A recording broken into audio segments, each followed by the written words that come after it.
Conversando com Elias Ferreira na CBN Maceió. Oferecimento: Ordem dos Advogados do Brasil, Seccional Alagoas, Sindicato dos Médicos do Estado de Alagoas, Detran Alagoas e Junta Comercial do Estado de Alagoas. Olá, você, uma boa tarde. Começando aqui, Conversando com Elias Ferreira. Eu acredito de fato nisso, que é conversando que a gente compreende melhor.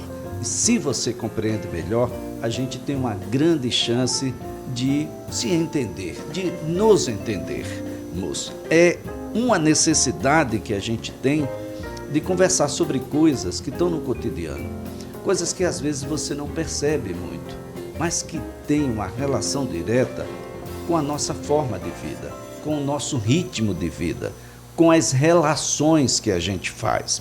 Eu quero, antes de mais nada, agradecer aos nossos parceiros, ao Detran Alagoas, ao Sindicato dos Médicos do Estado de Alagoas, à OAB Alagoas e à Junta Comercial do Estado de Alagoas, são nossos parceiros aqui do Conversando com Elias Ferreira. No nosso tema de hoje, você conhece alguém que já usou um vape? Agora é vape. Antes, lá nos meus tempos, eram os cigarros, que chegaram a ter sabores, aromas, o sucesso, né? Quem já não observou e não curtiu até o esporte internacional, que era bancado pelo fumo, pelo tabagismo, quem nunca curtiu os ritmos do rock, pop rock internacional, todos associados às campanhas de cigarros, que eram muitas, né? Era um estilo de vida. Os grandes atores, as grandes atrizes ali se manifestavam também dessa mesma forma, e você gostaria de ter aquele estilo, aquilo que lhe remetia à classe. Mas olha, eles não falavam isso, nem nas músicas e nem nos comerciais que o anunciavam, de que você ia ter problemas seríssimos de saúde, e que boa parte daquelas pessoas lá da década de 70, 80, que fumavam, hoje já não estão mais entre nós, porque as complicações foram tamanhas que eles perderam a própria vida. E é sobre esse tema que a gente conversa a partir de agora com a médica pneumologista, ela que é especialista em clínica médica pelo Hospital Santa Marcelina, em São Paulo, pneumologista pelo Hospital das Clínicas de São Paulo, e também em infecções pulmonares e transplante pulmonar pela Universidade de São Paulo. É médica da Med-Rádios. Doutora Marcela Costa Ximenes, é um prazer tê-la aqui. Uma ótima tarde. Uma ótima tarde também, Elias. O prazer é todo meu. Eu exagerei, foi, doutora? Eu comecei muito forte, muito firme. Não, achei excelente o seu preâmbulo, Elias, porque é exatamente isso, né? O cigarro, ele vem de um estilo de vida, ele vem de... Não é só a substância em si, o vício em si, e ele precisa se adaptar, né? Você falou muito bem, né? Antigamente, a indústria ela dominou e patrocinou várias áreas, desde o esporte, a moda, os filmes, e é uma indústria bilionária. Nós estamos falando de uma indústria bilionária no mundo todo, tá? Então, imagina que você que não apoiava a minha indústria bilionária, eu não te patrocinava, eu te escanteava, e assim por muito tempo nós não tínhamos a percepção e não foi incentivado e estudado os males que o cigarro causava, né? Hoje esse graças a Deus, é um conhecimento muito bem consolidado, mas antigamente era comum nós vermos os próprios médicos, os pacientes em hospitais fumavam.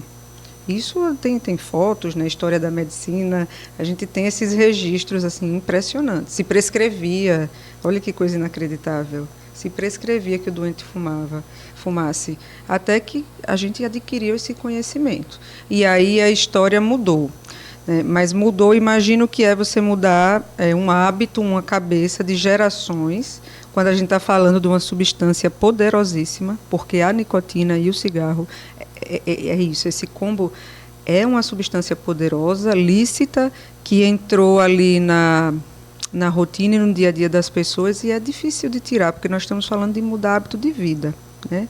Houve a conscientização, o mundo mudou, a percepção, as campanhas, e o Brasil tem sim que se orgulhar, porque é um país que tem políticas pioneiras na cessação do tabagismo, o imposto mais alto, a proibição da propaganda do cigarro que existe no nosso país, aquelas carteirinhas com aquelas fotos impactantes que são obrigadas. Então, assim, o Brasil ele tem políticas que não existem fora, por exemplo, de combate ao tabagismo de uma maneira estatal, de uma maneira institucional.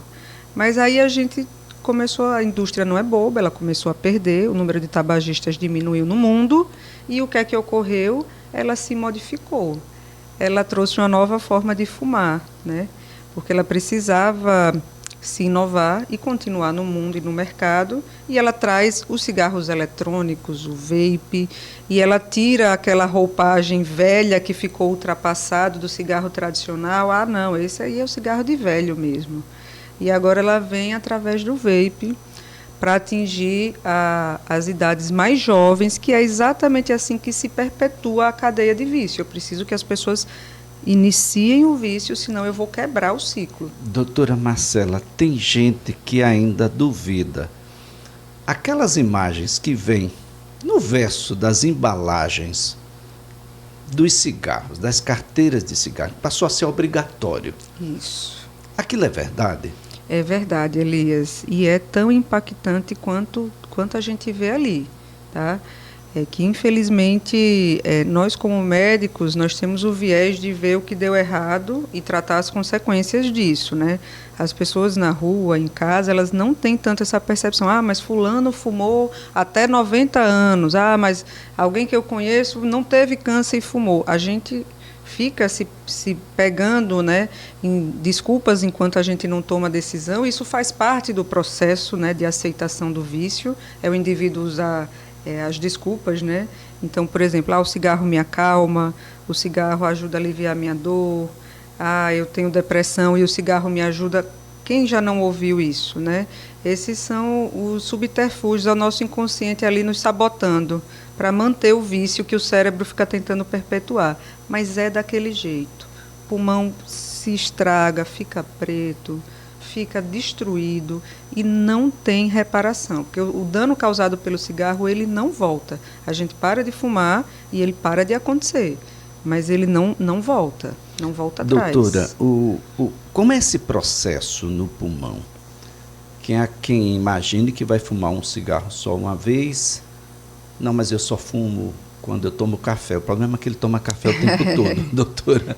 Como é esse processo? O que é que a nicotina e uma série de outras substâncias fazem esse processo de você tragar o cigarro? Para onde vai essa fumaça e essas substâncias? Isso.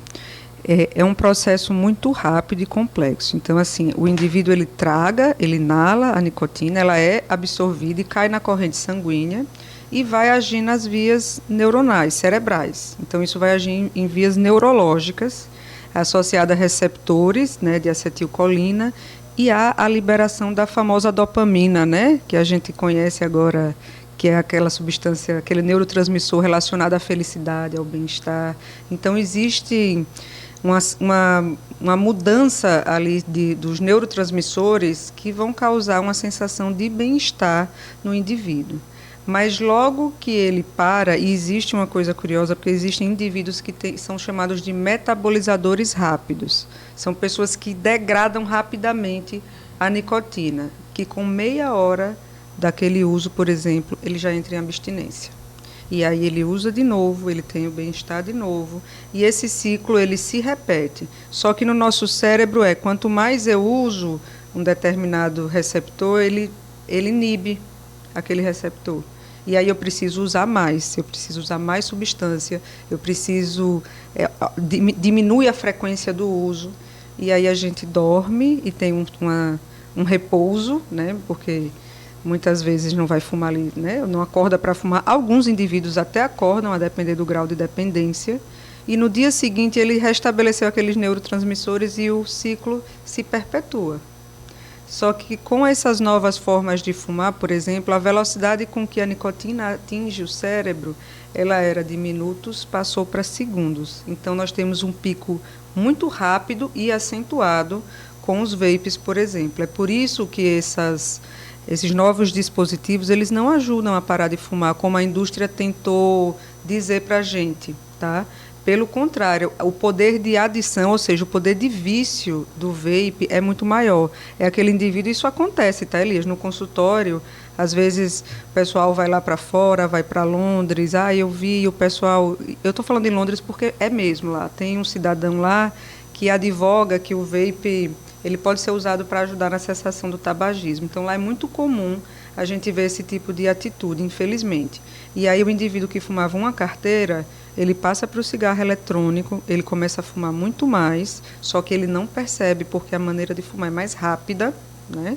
Ela é mais sutil, ela engana. E quando ele olha, e a gente vai fazer a equivalência de cigarros e de carteiras, às vezes ele está fumando 100 vezes mais do que ele fumava antes. Olha que coisa impressionante. Né? Então, é muito, muito perigoso. Isso age nos nossos neurotransmissores, modula, e é por isso que é uma substância, é uma dependência química, né? Sem dúvida nenhuma, e é difícil porque socialmente é muito aceito. Então, nós temos uma substância lícita, altamente aceita na sociedade, altamente aceita entre os jovens, na balada, nos colégios. Estávamos falando ainda há pouco, né? Que o número de adolescentes e pré-adolescentes que já viu ou que usou o vape chega a ser 80% nos inquéritos escolares que se faz. E olha só, é uma substância proibida no Brasil. Isso. A Anvisa proíbe a sua fabricação, a sua distribuição e também o seu consumo. Isso cabe à Polícia Federal. Essa fiscalização. Tivemos algumas apreensões aqui, mas absolutamente uma gota no oceano de vapes que nós temos espalhados por todos os lugares e que todo mundo acha que pode, mas não pode. É verdade, Elias, é incrível, né? Tudo ilícito e todo mundo acha que isso é muito natural. Só que não só você que está tragando, mas quem está ao redor também, doutora, tem consequências? Com certeza, né? O fumante passivo, né? Que ficou tão conhecido, ele também sofre. E eu digo mais, sofre nas duas formas de fumar, no vape ainda mais, eu não sei, as pessoas, todo mundo praticamente já viu, né? É aquela névoa, aquela fumaça que sai ao redor do indivíduo, então a pessoa que está próxima, ela vai inalar uma quantidade daquilo, sim, e no cigarro tradicional também. Mas tirando, para além das consequências que a pessoa que está perto pode sofrer na saúde dela, existe aquela coisa, a gente ouve muito assim, a pessoa falar, eu fumo, mas esse problema é meu, eu faço com o meu pulmão o que eu bem entender, e se eu adoecer, quem vai adoecer sou eu, e eu quero morrer do meu jeito. Quem nunca ouviu um indivíduo falar uma frase dessa, né? Mas ele se esquece que quando ele adoecer, quando ele, infelizmente, a probabilidade dele ter um câncer é altíssima, porque o tabaco, o cigarro, é a maior causa prevenível de câncer do mundo. Então, se tem uma coisa que a gente pode modificar e que diminui o risco de câncer, a coisa que tem mais impacto é o tabagismo. Não tem como.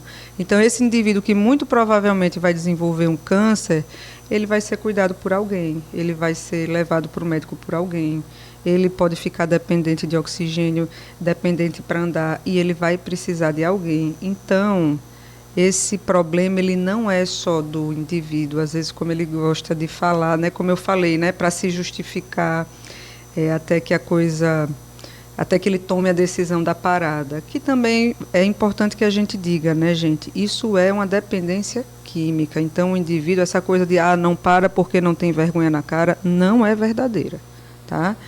Doutora Marcela, nós temos aí repercussões cardiovasculares, repercussões hepáticas, renais.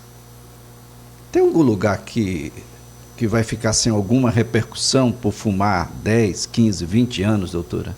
Não tem não, viu, Elias? A gente tem lugares que são piores, né? Que é onde a fumaça ela chega em maior intensidade. Então a gente tem desde câncer e doenças de boca, doenças odontológicas, doenças da língua relacionadas ao calor, ao cigarro e ao próprio consumo da substância, porque ela entra ali, né, pela cavidade oral, laringe, faringe, pulmão, que é um órgão que é altamente acometido pelo cigarro, e aí a gente tem piora das doenças respiratórias, a DPOC, que é a doença pulmonar obstrutiva crônica, que a principal causa é o cigarro, sim, é a famosa bronquite do cigarro, como a gente ouve as pessoas falarem por aí, o enfisema pulmonar, a pessoa que tem asma piora, a pessoa que tem qualquer doença respiratória, ela se agrava pelo tabagismo, aumenta o risco de câncer, e esses a gente está falando dos órgãos em que a fumaça de fato chega, fica fácil de lembrar, né? Mas tem lugares que a gente não lembra que são atingidos pelo cigarro. Como a gente falou, essa substância cai na corrente sanguínea, então ela está relacionada ao aumento de infarto, de derrame cerebral, de eventos, né, cardiovasculares, como a gente chama, e de cânceres à distância, câncer de bexiga, por exemplo, câncer de colo de útero. Deixa eu ver se eu ajudo alguém a parar de fumar, que causa infertilidade, doutora. Também piora, sem dúvida nenhuma. Agora, eu queria, porque isso era uma ação quase que basicamente masculina, mas a gente não pode mais falar isso na atualidade.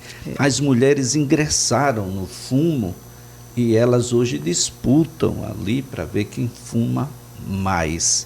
É diferente a ação da nicotina, de outras substâncias, em mulheres e homens? Ela é extremamente danosa, mas a mulher, ela parece ter mais dificuldade no processo. Mais vulnerável, doutora? Talvez pela maior associação a doenças, né, psiquiátricas, por exemplo, as pessoas que sofrem de dor crônica, né, e fumam, a gente encontra um desafio que é justamente, e é uma coisa que é importante a gente falar, que é assim, olha, não adquira esse discurso, não coloque na cabeça de que o cigarro está ali lhe ajudando de alguma forma. É verdadeiro que é uma substância estimulante, que dá prazer, que ele acalma, ele é uma droga, né?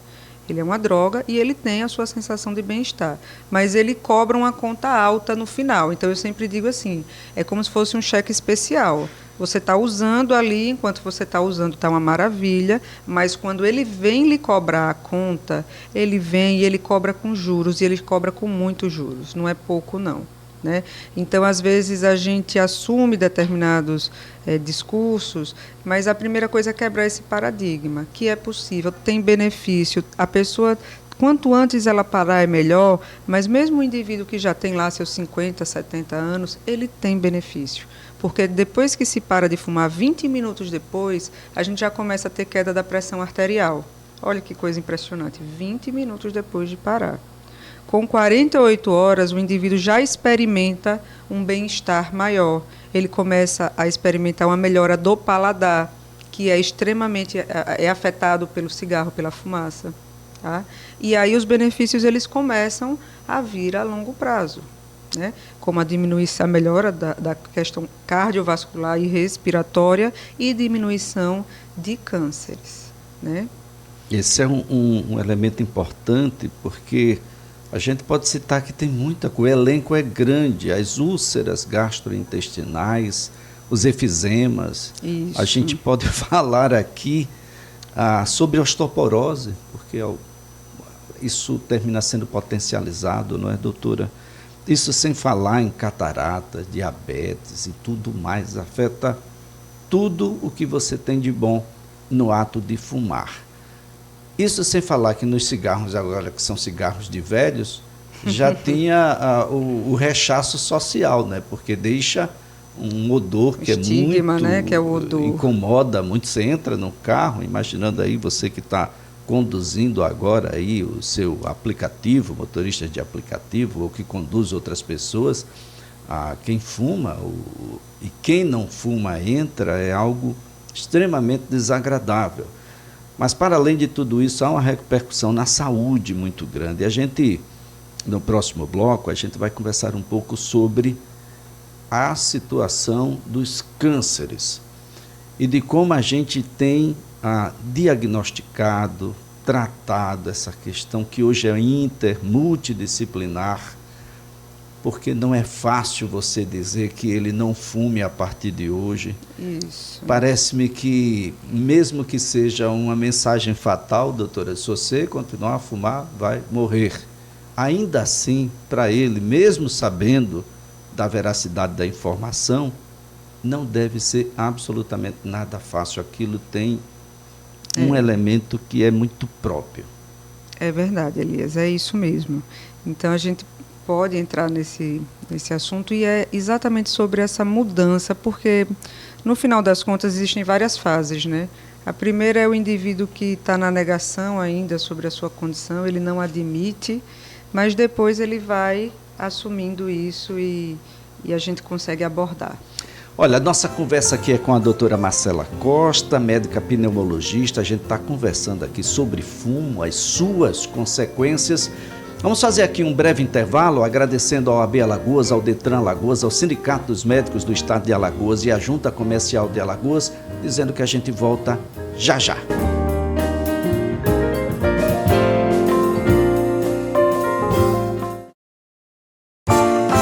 Conversando com Elias Ferreira. Oferecimento: Ordem dos Advogados do Brasil, Seccional Alagoas, Sindicato dos Médicos do Estado de Alagoas, Detran Alagoas e Junta Comercial do Estado de Alagoas. Estamos de volta conversando com Elias Ferreira e eu quero aproveitar e já agradecer aqui ao Detran Alagoas, OAB Alagoas, Sindicato dos Médicos do Estado de Alagoas e também a Junta Comercial do Estado de Alagoas.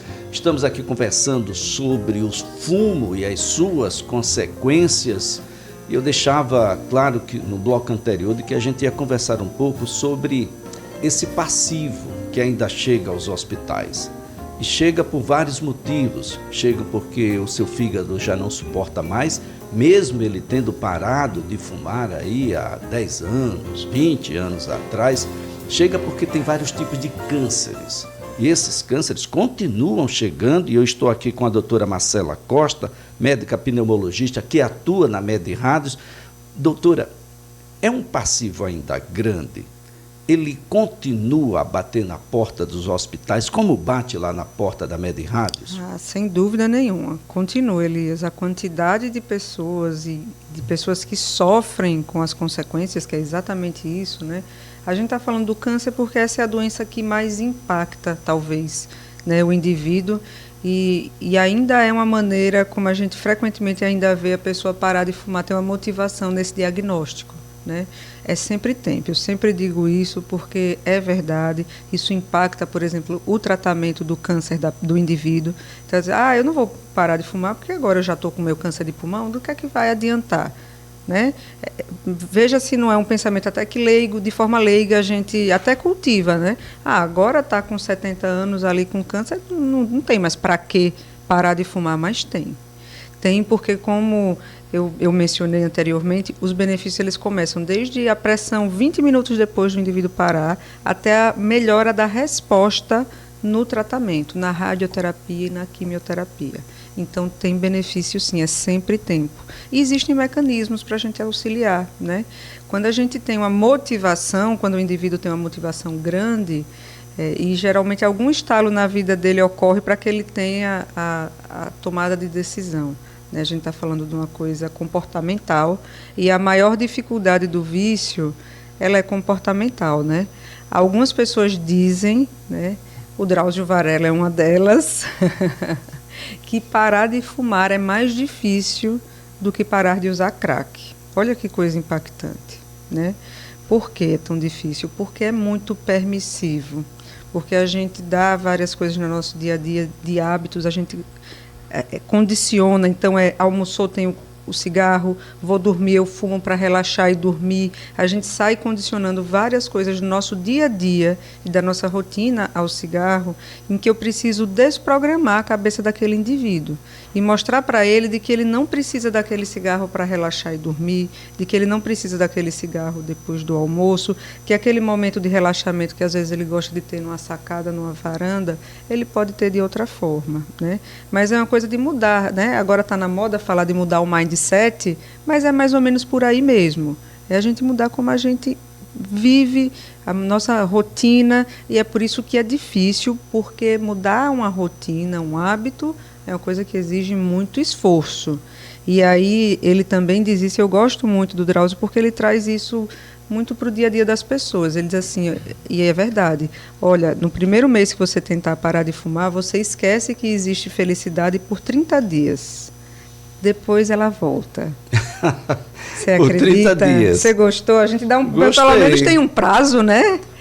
Pelo menos tem um prazo, porque vão ser 30 dias de sofrimento, de desafio, né? De quem você vai se desafiar ali, mas vai passar. A dependência é intensa, né, doutora? E é claro que tudo que é intenso não vai com a calmaria só a reverter esse quadro. A gente vai precisar de intensidade também nessa reversão. Sem dúvida. Eu fico aqui imaginando gestantes que são fumantes, continuam fumantes durante a gestação, assim como eu lembro aqui de casos de gestantes que, porque ficaram gestantes, deixaram de fumar. Verdade.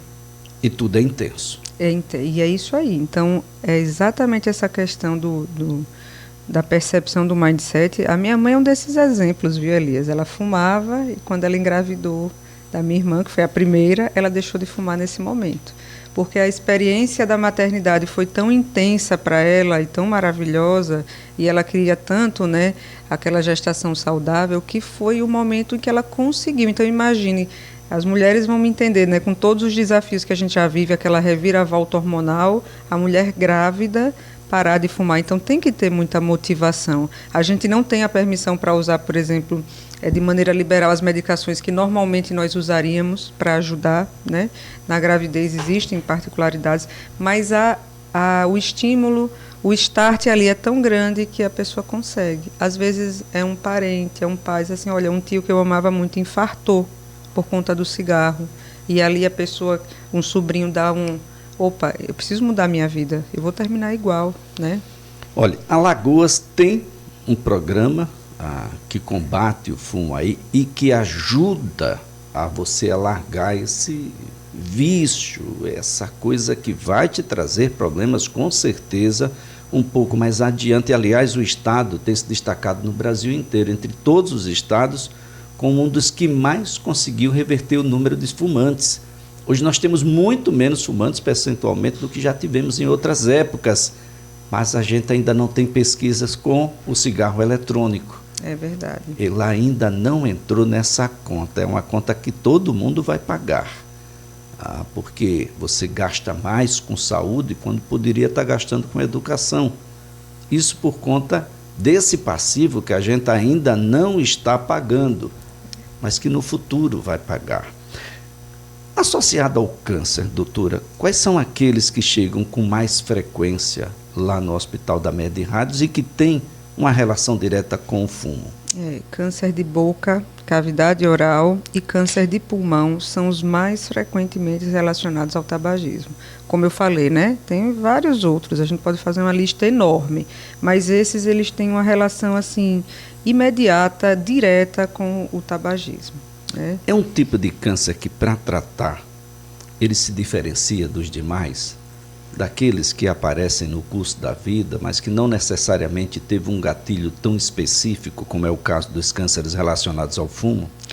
Esses cânceres, eles vão piores, assim, eles costumam ir pior no tratamento, né? Porque eles não têm, geralmente, as mutações, por exemplo, os cânceres que têm aquela origem genética, geralmente, hoje, felizmente, a gente tem terapias bem específicas voltadas, mas não é esse o câncer que o indivíduo que fuma geralmente tem. Né? Claro que ele pode dar um gatilho e ele ter também uma mutação genética associada, mas geralmente é uma célula diferente.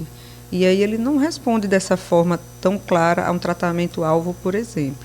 E aí a gente vai tratando as diversas consequências desses cânceres. E diga-se de passagem, eu vou puxar a sardinha para a minha área, já que eu sou pneumologista, né? O câncer de pulmão hoje é o câncer mais letal que existe. De todos os tipos de câncer que nós temos relatados hoje, o que mais mata, o que detém a maior mortalidade, infelizmente, é o câncer de pulmão. E é por isso que hoje existe um movimento muito grande na sociedade de oncologia, na sociedade de pneumologia, que é pelo rastreamento do câncer de pulmão, e não tem como falar desse assunto sem dissociar do tabagismo, porque eu quero que esse câncer ele seja diagnosticado da forma mais precoce possível, porque ele é altamente letal. Então, quanto antes eu diagnostico, maior a minha chance de curar aquele indivíduo, maior a minha chance de dar uma melhor qualidade de vida para ele. Para isso eu preciso que ele seja diagnosticado cedo. Mas melhor do que isso é ele nem ter esse câncer. Então, como é que eu faço isso? Combatendo o tabagismo, que é, como eu falei, a medida evitável de maior impacto para reduzir câncer. Então, se eu posso fazer uma coisa pela minha saúde, é deixar de fumar, para que eu não tenha, não só câncer, estou falando dele porque é o assunto da vez, vários outros problemas. Então, se dê esse presente, né? E a segunda coisa é a gente rastrear, fazer o quanto antes, porque hoje o câncer de pulmão é o que mais mata no mundo, infelizmente. Olha só, eu fico aqui imaginando alguém que fuma e está nos ouvindo. Eles devem procurar um especialista agora para poder fazer uma análise, uma anamnese da sua condição de saúde atual antes que as coisas aconteçam? Sem dúvida, Elias. E para essa pessoa eu quero dizer assim, olha, a palavra é acolhimento. Eu sempre digo isso para quem chega e adentra no meu consultório e fuma.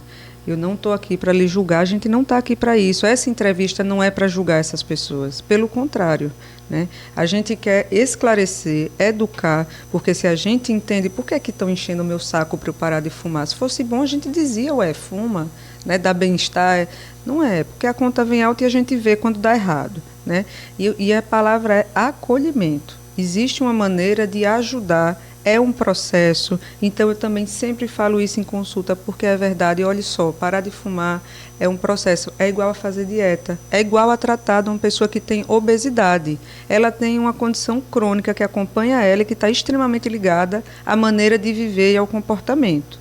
Então a gente vai ter que ir por esse caminho e eu posso dizer assim, olha, eu posso abrandar, a gente pode abrandar e ir junto. Eu não vou conseguir lhe dar a vontade de parar de fumar e nem fazer esquecer da sua memória as experiências que você já teve com cigarro, de bem-estar, de prazer. Isso eu não consigo apagar da memória do indivíduo, mas eu consigo lhe dizer de que não vale a pena a gente ir, porque o cheque especial vai chegar, como eu falei antes, e a gente tem um caminho para abrandar a abstinência e conseguir montar esse processo de parada de fumar. A maioria dos fumantes não deixa de fumar na primeira tentativa, né? Doutora, eu fumo e fumo há muito tempo. Eu tenho uma tosse que já me acompanha aí há vários meses. O pulmão ele não tem só câncer, né, associado ao cigarro. Essa tosse pode ser um indício de que a gente tem um probleminha lá do ponto de vista respiratório? Sem dúvida, né? O problema das doenças respiratórias é que os sintomas são pobres. Então, muitas vezes é a tosse, mas é a tosse que a gente atribui ao tempo, ao clima. Eu peguei um ar-condicionado, então a gente vai se justificando ali, mas é o sinal de alarme do pulmão, é um grande sinal de alarme do pulmão. A tosse é um mecanismo de defesa, né? É o nosso pulmão tentando expulsar, expelir alguma coisa. Então, ela é como uma febre, eu sempre digo isso também porque é verdade. Então, você está tossindo, eu quero saber o porquê, né? Não adianta dizer, doutora, mas eu quero só um xarope. Não, eu não quero só o xarope, porque eu quero entender por que é que essa tosse está acontecendo, o que é que está agredindo o seu pulmão, que ele está me dizendo ali que ele está exercendo um mecanismo de defesa, né? Então, para além do câncer, né, deixando de lado esse ponto que a gente já explorou um pouquinho, tem o DPOC, que é a doença pulmonar obstrutiva crônica, que leva esse nome enorme, né? Mas popularmente é a bronquite do cigarro, é o enfisema pulmonar. Isso é grave, doutora? Isso tem tratamento.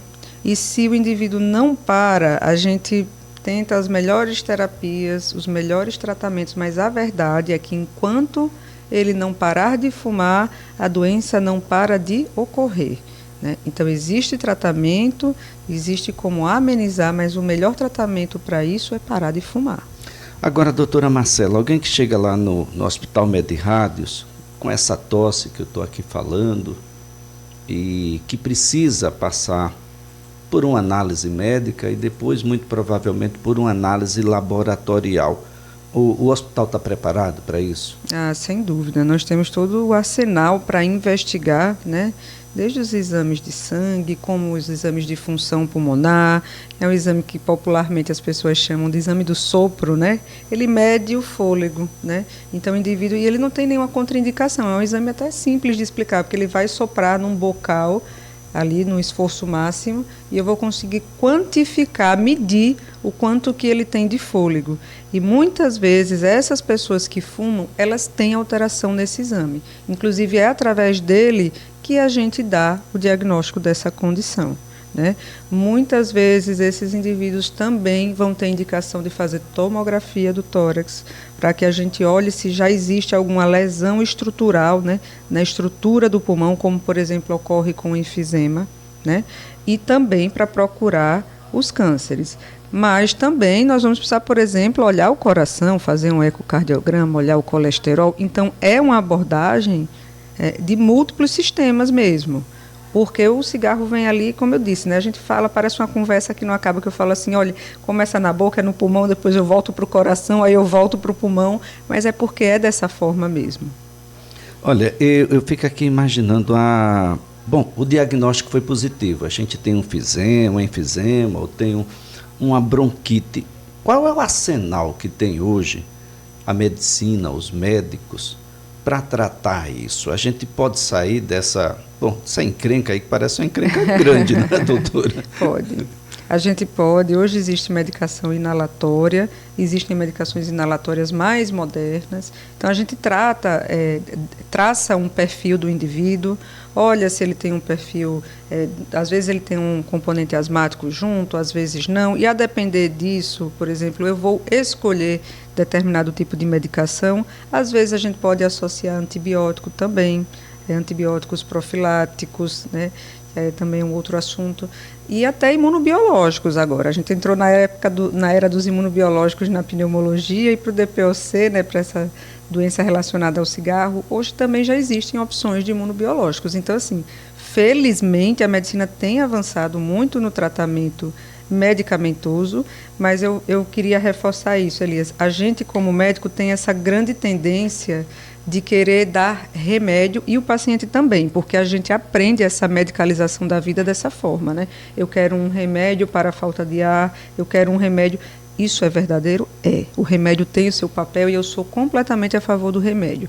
Mas eu queria dizer que a gente precisa mudar o nosso estilo de vida. A gente precisa, por exemplo, associar a esse tratamento de remédio uma reabilitação cardiopulmonar, por exemplo. Então, para esse indivíduo que está parando de fumar e que provavelmente vai ter algum prejuízo ali na sua capacidade respiratória, na sua capacidade de exercício, eu quero reabilitar ele. Eu quero que ele ganhe músculo novamente, que é um problema grande que a gente costuma ver nos idosos, e essas pessoas que geralmente têm DPOC e estão nesse cenário já têm 60 a mais por ali e já sofrem as consequências dessa falta de músculo. Isso impacta nessa doença, tá? Tem uma doença que já foi considerada aí a doença dos poetas, né? A tuberculose. Tem alguma coisa a ver o cigarro, doutora? Tem, sim. Também há um risco aumentado de tuberculose entre os tabagistas, porque todos nós inclusive risco aumentado de pneumonia também, nas pessoas que fumam, porque o cigarro ele leva a um dano imunológico do nosso pulmão. Imagina o seguinte, o nosso pulmão ele é como uma grande esponja.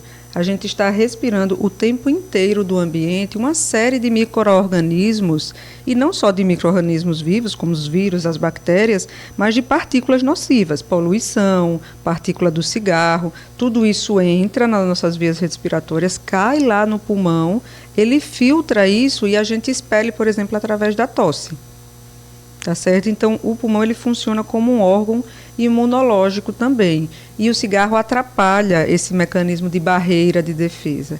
É por isso que as pessoas que fumam, elas são, sim, mais propensas a terem infecções respiratórias, infelizmente. A adesão ao tratamento ainda é uma barreira, ainda é um problema? É, sem dúvida. Porque eu acho que o médico, a médica, ele consegue dizer que você precisa fazer um exercício, ele consegue dizer para você para tomar de tantas em tantas horas determinadas medicações, mas tem uma coisa que o médico não pode fazer, doutora, que é fazer isso por ele. É isso mesmo, Elias. Esse é o maior desafio, né, que a gente tem. Mas tem uma coisa também que a gente pode fazer, né, que é justamente ter essas conversas, como essa conversa que nós estamos tendo agora, que são capazes de sensibilizar e de tocar a pessoa de forma que ela isso gere nela uma mudança de estilo de vida, né? Isso existem técnicas médicas, isso é uma abordagem da medicina, que é justamente essa abordagem da entrevista, isso chama de entrevista motivacional, tem esse nome bonito, né? Parece que a gente vai falar de coach, né? Por que os coaches fazem tanto sucesso? Porque eles vão por esse apelo emocional. E a gente tem que usar isso para o bem do nosso paciente na consulta. Então, existe uma maneira também estruturada, científica, de abordar e de sensibilizar aquela pessoa e dizer, olha só, eu estou aqui para lhe acolher, eu não estou aqui para lhe julgar, a gente vai passar junto. Isso é um processo e você vai ter êxito. Que bom, né, doutor? Olha, eu quero dizer para você que o vape, ele está dizendo que é seguro, de que ele é muito melhor do que os cigarros mais tradicionais, aqueles que você faz a queima lá. Ele está dizendo para você que, bom, é um estilo de vida, mas olha, isso tudo é falso. Quer dizer a você que a gente ainda vai pagar essa conta lá na frente, como ainda estamos com os passivos que a doutora Marcela tem falado aqui acerca dos cigarros mais tradicionais. Ele é muito doloroso porque ele leva vidas muito precocemente. Pessoas que poderiam estar aí em sua fase produtiva, compartilhando momentos felizes com os seus familiares, estão apenas na lembrança dessas pessoas, por uma causa que é evitável. Então a gente vai dizer não ao fumo, mas não mesmo. Nada de fumo, nem agora e nem depois. Doutora Marcela, foi um prazer tê-la aqui. Igualmente, eu que agradeço, Elias. Olha, doutora Marcela Costa Mendes é médica pneumologista, esteve aqui conversando conosco sobre o fumo e as suas consequências. Espero que você tenha nos escutado e com essa escuta você crie mais perguntas para você. Por que é que eu continuo a fumar? Por que eu não levo uma conversa com meu filho e minha filha que está pretendendo iniciar o que iniciou, de que definitivamente isso não vale a pena? É preciso que a gente tenha uma conversa muito franca. Eu acho que conversar é sempre muito bom, porque a gente compreende melhor e compreendendo melhor a gente muda a nossa atitude. Quando você muda a sua atitude, olha, muda tudo, muda o mundo. Conversando com Elias Ferreira, fica por aqui. Na próxima terça-feira, a partir das 14 horas, estaremos de volta junto com você, claro. Até lá!